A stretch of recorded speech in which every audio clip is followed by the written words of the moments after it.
Introducción: el secreto del éxito de Samgar. Después de él fue Samgar, hijo de Anat, el cual mató a 600 hombres de los filisteos con una aguijada de bueyes, y él también salvó a Israel. Jueces 3:31.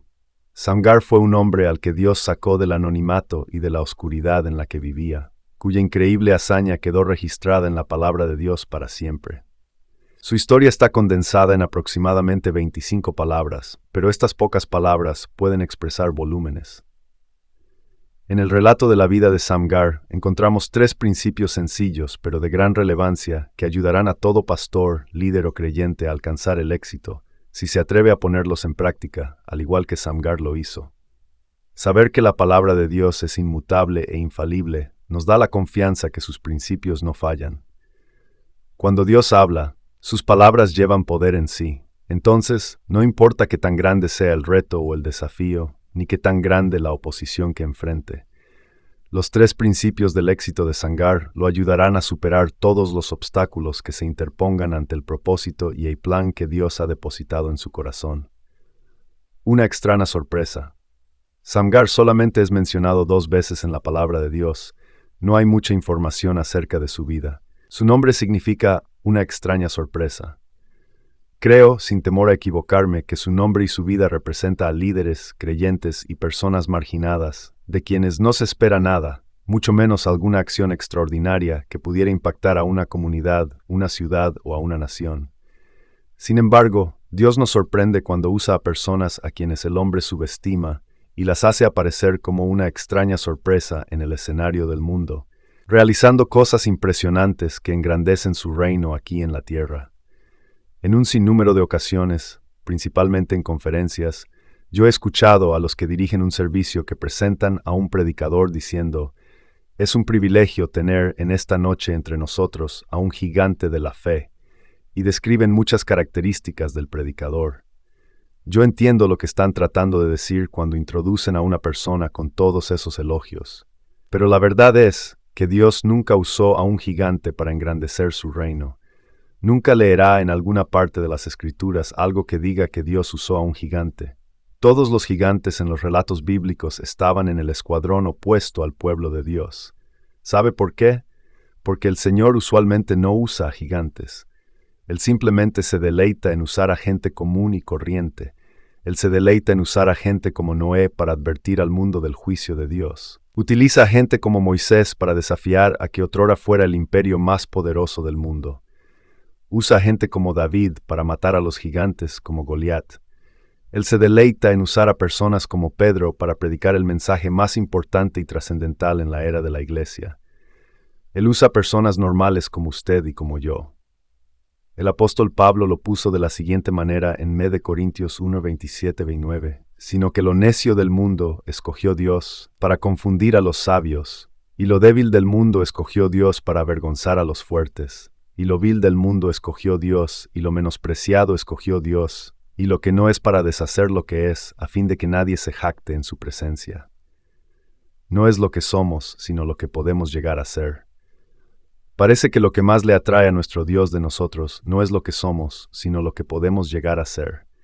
Por eso a Abraham, padre enaltecido, le cambió el nombre a Abraham, padre de multitudes. Sección 1. Comience donde está, use lo que tiene, haga lo que pueda hacer. Principio 1. Comience. Donde están los campos donde laboramos, muchas veces se convierten en nuestros campos de batalla.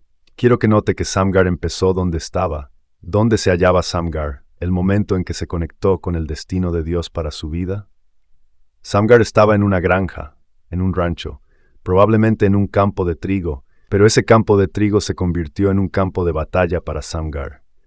Los campos en la palabra de Dios siempre han sido tipo de almas, de poblaciones necesitadas de Dios. El Señor Jesucristo dijo: «Alzad vuestros ojos y mirad que los campos están blancos y listos para la siega». Los campos son un sinónimo de lucha, de sacrificio, de esfuerzo. Existen diferentes tipos de campos: campo de batalla, campo deportivo, campo empresarial, campo educativo, campo artístico, campo espiritual. En fin, un campo es el lugar donde cada persona se desenvuelve y lucha por lograr sus sueños, sus ideales y sus metas. Por eso dije que los campos donde laboramos muchas veces se convierten en nuestros campos de batalla. En el campo espiritual, muchos jóvenes ministros son enviados a un campo blanco a abrir una obra, tal vez bien preparados teológicamente, pero dejando mucho que desear en el aspecto emocional y espiritual. Por esa razón, cuando ellos sienten la presión de la batalla, abandonan el campo donde fueron enviados a cegar la cosecha. Otros simplemente piden un cambio de ciudad o de campo, creyendo que la solución está en el cambio de localidad geográfica. Con los principios del éxito de Samgar, quisiera inspirar a alguien para que cuando sea enviado a un campo, vaya listo con los elementos necesarios para cumplir su misión. El ejército de los Estados Unidos, antes de enviar a un soldado al campo de batalla, primeramente lo prepara en el área física. Una vez que el estado físico se halla en óptimas condiciones, es expuesto a situaciones de presión que ayudan al soldado a fortalecer su estado emocional y su fortaleza mental. Un soldado novicio nunca es enviado al campo de batalla sin antes haber sido preparado físico, mental y emocionalmente.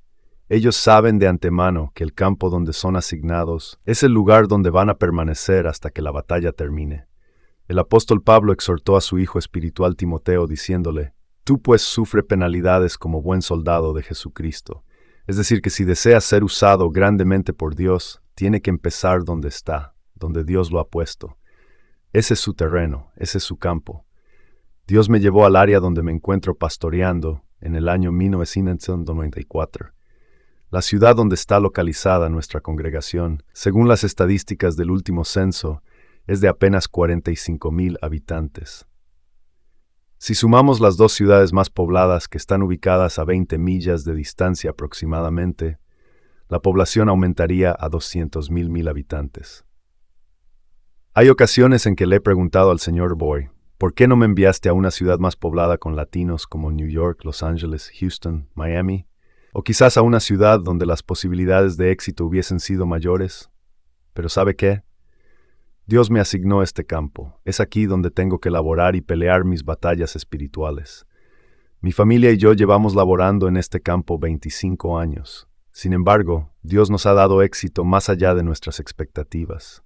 La clave está en empezar donde uno se encuentra y permanecer allí hasta que Dios le dé la victoria. El dicho popular dice: la hierba siempre se mira más verde en otros campos.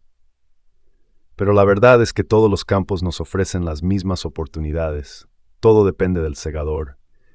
Me hubiera encantado que Dios me hubiese llamado para ir segar en los campos de Nueva York, Miami, Los Ángeles, Houston, algunos de estos lugares donde las comunidades de hispanoparlantes abarcan los millones de habitantes.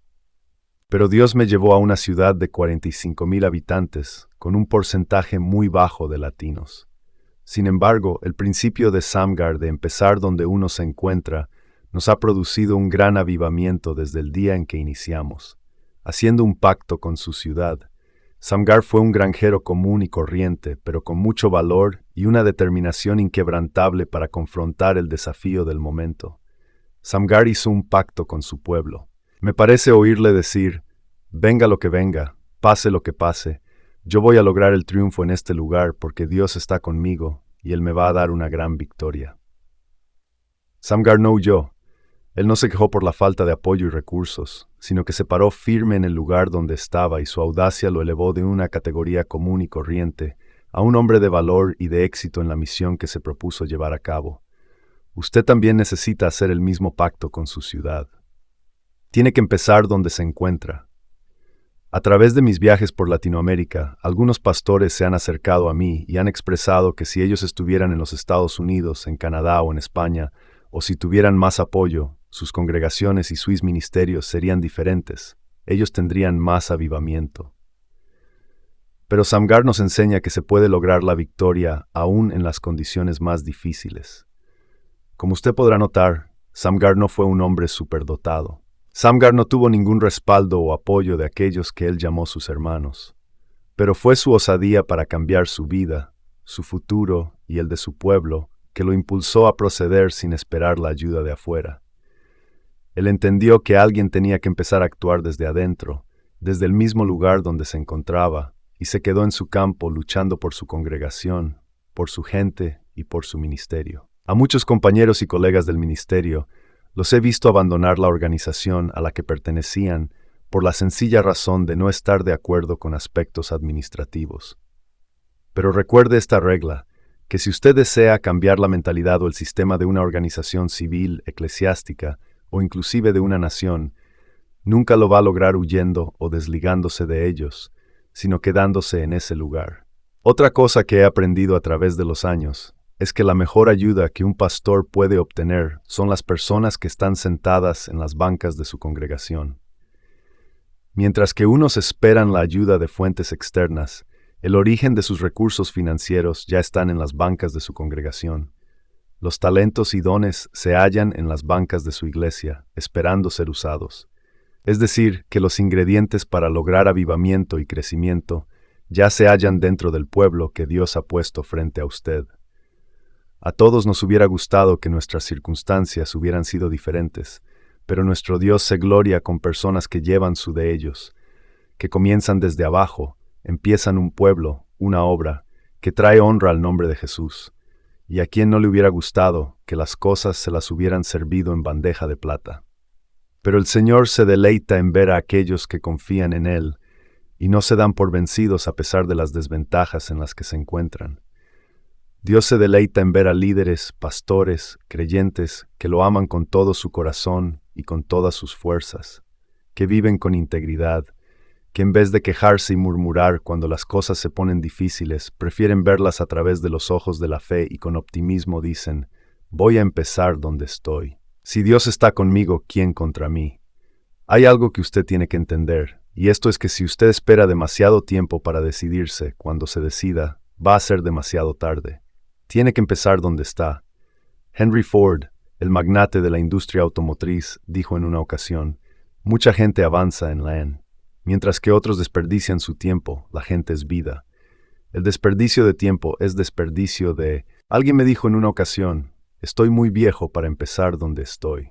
Yo le voy a comprobar, bíblica e históricamente, que nunca es demasiado tarde para empezar. Abraham, el padre de la fe, tenía 70 años cuando Dios lo desafió a salir de su tierra y de su parentela y dirigirse a la tierra que Dios le iba a mostrar. A los 70 años, Abraham inició la odisea que iba a cambiar su vida para siempre. A los 99 años de edad, Dios le concedió el hijo de la promesa, Isaac. Moisés tenía 80 años cuando Dios lo sacó del desierto y lo desafió a convertirse en el caudillo del pueblo de Israel. A los 120 años terminó su peregrinaje en el desierto. Winston Churchill tenía 65 años de edad cuando fue elegido como el primer ministro de Inglaterra. 2 años más tarde, a los 67 años de edad, dirigió las tropas inglesas a una gran victoria sobre el ejército nazi comandado por Hitler. Ronald Reagan, el expresidente de los Estados Unidos, tenía 77 años de edad cuando se paró frente al muro de Berlín en Alemania y desafió al presidente de la entonces conocida como Unión Soviética y le dijo, «Señor Gorbachev, derribe este muro».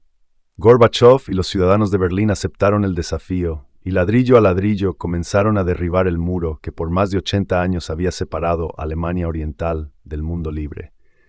Ronald Reagan, a los 77 años de edad, cambió la historia de este mundo.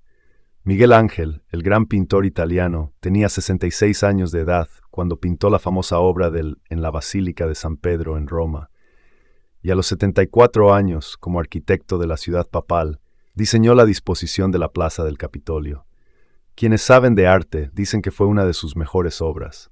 George Bush Sr., expresidente de los Estados Unidos, a los 80 años de edad, se colocó un paracaídas en su espalda y saltó de un avión. Cuando le preguntaron por qué lo hizo, él respondió, porque quería tener el gusto de comprobar que la edad no es una excusa para evadir desafíos. El misionero James Burton, después de haber sido el precursor de la iglesia en Venezuela, a los 72 años de edad, aceptó el desafío de ir al país de Uruguay y asumir las responsabilidades de misionero en esa nación. Nunca una persona debe usar su edad como una excusa para conformarse a una vida de mediocridad y de fracaso. Nadie es demasiado viejo ni demasiado joven para empezar. Hay jóvenes que están desperdiciando sus mejores años. Jóvenes que están diciendo, estoy muy joven para dedicar mi vida al Señor. Tal vez más tarde, cuando tenga más edad, tomaré las cosas espirituales más en serio. Nunca es muy temprano en la vida para servir a Dios. Josías tenía 8 años de edad cuando asumió la posición de rey de Israel. A la tierna edad de 13 años, Josías ya había derribado los ídolos y los templos de Baal. A los 18 años de edad ya había restituido la adoración y la alabanza al Dios de los cielos. En los anales de la historia de los Estados Unidos se halla registrada la historia de un hombre llamado Benjamin Franklin. A los 23 años de edad empezó a publicar su periódico La Gaceta de Pensilvania. A los 25 años de edad fundó la primera librería pública en América.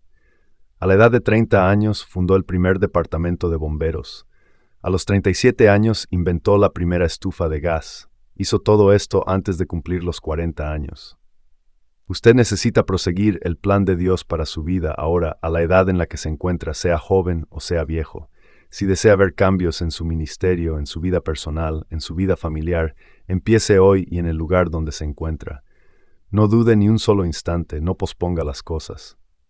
Segunda de Timoteo 4:2 dice que instes a tiempo y fuera de tiempo. La palabra instar significa estar listo para la ejecución de una cosa. La palabra tiempo en el griego es eukarios, que significa oportunidad. En otras palabras, lo que el apóstol Pablo estaba diciéndole a su hijo espiritual Timoteo era: mantente listo, para que cuando la oportunidad de predicar el evangelio se te presente, estés preparado. La oportunidad es como un forastero que golpea la puerta solamente una vez y luego desaparece.